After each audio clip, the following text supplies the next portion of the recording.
Hello friends, welcome to my channel. দেশ এবং দেশের বাইরে থেকে যারা আজকে আমার ভিডিওটি কন্টিনিউ করেছেন প্রত্যেকে gardener TRIPS with Kamal YouTube চ্যানেলে স্বাগতম। তো ফ্রেন্ডস, আজকে আমি আলোচনা করব মাল্টা, মুসম্বি বা কমলা লেবু গাছের গুটি ঝরার প্রধানত কয়েকটি কারণ এবং কি কি করলে আপনার লেবু গাছে গুটি ঝরা আপনি চিরতরে বন্ধ করতে পারবেন। তো সমস্ত তথ্য নিয়ে আজকের ভিডিওটি থাকছে। আজকের ভিডিওটি আপনার কাছে অত্যন্ত উপকারী। আজকের ভিডিওটি দেখলে আপনি অনেক উপকৃত হবেন, তাই ভিডিওটি না স্কিপ করে কন্টিনিউ করবেন। তাহলে আপনার লেবু গাছে ফুল ঝরা থেকে গুটি ঝরা সমস্ত কিছু আপনারা এক নিমেষেই বন্ধ করতে পারবেন। ফ্রেন্ডস, প্রথমত আপনাদের জানতে হবে লেবু গাছে যত সংখ্যক গুটি আসে ঠিক তত সংখ্যক গুটি দাঁড়ায় না। গাছের আয়তন, টবের পরিমাণ এবং গাছের উচ্চতা এবং ক্ষমতা অনুযায়ী গুটিগুলো দাঁড়ায়।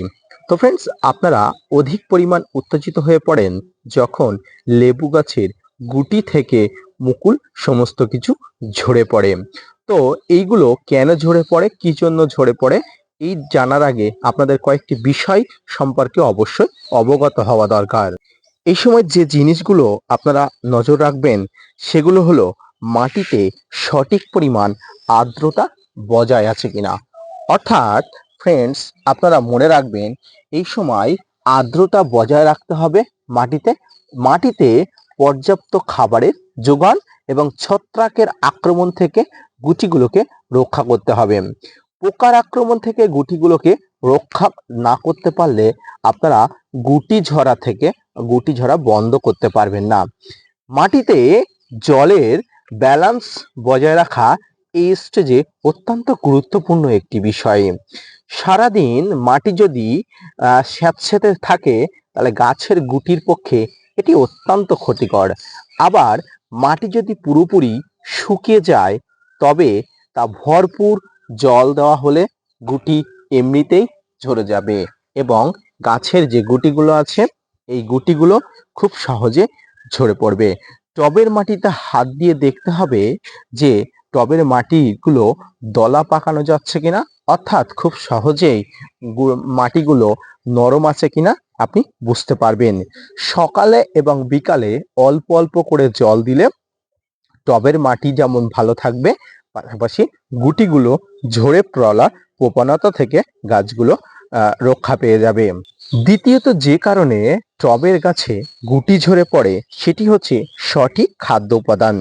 ফ্রেন্ডস, গাছে যদি এই সময় সঠিক পরিমাণ খাদ্য উপাদান না দেন তাহলে আপনার গুটিগুলো ঝরে পড়বে, কারণ এই সময় গাছে অধিক পরিমাণ এনার্জির প্রয়োজন হয়। এই এনার্জিগুলো গাছের যোগান দিতে হয়। টবের মাটিতে গাছের খাদ্যের সঠিক উপাদান না থাকলে গাছ গুটিগুলোকে ঝরিয়ে দেবে। তাই এই সময় প্রতি লিটার জলে 2.5 থেকে 3 গ্রাম কোনো ব্যালান্স এনপিকে যেমন 19-19-19 বা 20-20-20 আপনাকে গুলে গাছের পাতায় স্প্রে করে দিলে খুব ভালো হয়। এই এনপিকে সবসময় সকালের দিকে রোদ ওঠার পরে আপনাকে স্প্রে করতে হবে। এই সঙ্গে সঙ্গে আপনাকে গাছের পাতার অবশ্যই লক্ষ্য রাখতে হবে কোনো ধরনের কীটপতঙ্গর আক্রমণ না ঘটে। এই এনপিকে গাছের পাতায় স্প্রে করলে আপনারা এই যে গাছের যে পত্ররন্ধ্র আছে এই পত্ররন্ধ্র দিয়ে গাছ সঙ্গে সঙ্গে শোষণ করে নিতে পারে এবং গাছের ধীরে ধীরে এই গুটিগুলো থেকে ফলে পরিণত হবার জন্য সমস্ত এনার্জি গাছ দিতে পারে। ফ্রেন্ডস, আপনারা যদি গত 1 মাসে গাছের কোনো অনুখাদ্য স্প্রে না করে থাকেন তো এই সময় একদম ভালো মানের অনুখাদ্য আপনাকে স্প্রে করতে হবে। ফ্রেন্ডস, বিশেষ করে বোরন এই সময় ফল ঝরার প্রবণতার হাত থেকে গাছকে রক্ষা করে।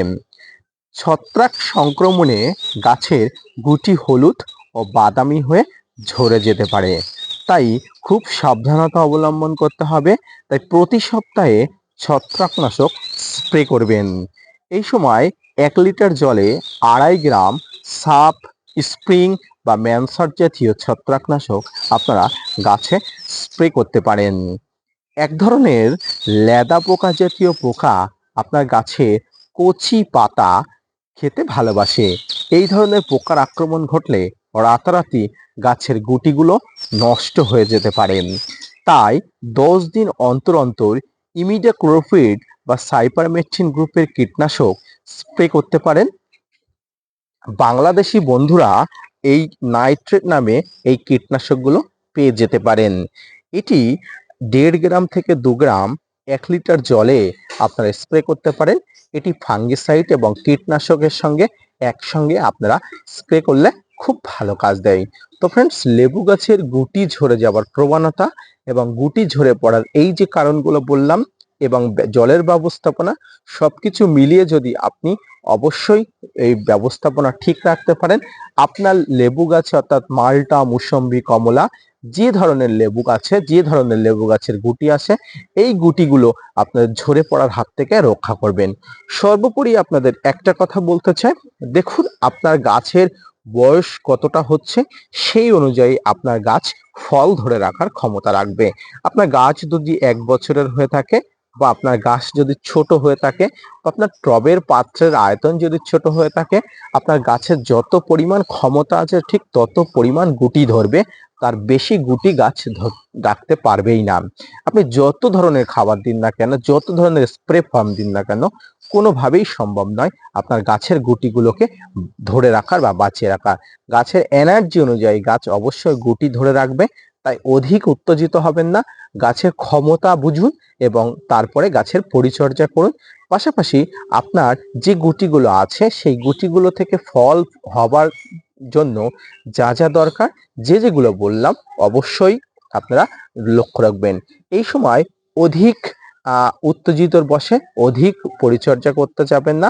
অধিক পরিচর্যা জনিত কারণে গুটিগুলো ঝরে পড়তে পারে। পাশাপাশি যে পরিচর্যাগুলো বললাম সেই পরিচর্যাগুলো খুব ভালো করে করুন, আপনি আশা করি সফল হবেন। আশা করি সমস্ত ছাদ বাগানই সফল হবে, উপকৃত হবে আজকে আমার ভিডিওটি দেখলে। আজকের ভিডিওটি কেমন লাগলো লাইক, কমেন্ট, শেয়ার এবং সাবস্ক্রাইব করবেন। পাশাপাশি gardener tips with Kamal YouTube চ্যানেলকে সাবস্ক্রাইব করবেন। আজকের ভিডিওটি যদি ভালো লেগে থাকে অবশ্যই ভিডিওটি শেয়ার করবেন আপনার বন্ধুদের সঙ্গে, কারণ আপনার এক শেয়ারে হয়তো কারো গুটি ঝরা বন্ধ করতে পারতে সক্ষম হবে। তাই আজকের ভিডিওটি আপনার কাছে যেমন উপকৃত, সমস্ত ছাদ বাগানীদের কাছে, যারা নতুন ছাদ বাগানী তাদের কাছেও অত্যন্ত গুরুত্বপূর্ণ। তাই আজকের ভিডিওটি শেয়ার করুন এবং gardener tips with Kamal YouTube চ্যানেলের সঙ্গে থাকুন এই ধরনের প্রতিনিয়ত ইনফরমেটিভ ভিডিও পেতে, যাতে আপনার ছাদ বাগানে আপনিও ভালো থাকেন, পাশাপাশি আপনার লেবু গাছ এবং সমস্ত গাছ সুস্থ সবল থাকে। ফিরে আসছি নতুন কোনো ভিডিও নিয়ে, ততক্ষণ সঙ্গে থাকবেন। আর হ্যাঁ, অবশ্যই আমার চ্যানেলটি সাবস্ক্রাইব করতে ভুলবেন না। আর একটা কথা বলতে ভুলে গেছি, যেটি হচ্ছে আপনাদের লেবু গাছ সংক্রান্ত যদি কোনো প্রশ্ন থেকে থাকে অবশ্যই কমেন্টস বক্সে জানাবেন। আমি অবশ্যই আপনাদের সমস্ত প্রশ্নের উত্তর দিয়ে দেবো। ভিডিও দেখার জন্য অসংখ্য ধন্যবাদ।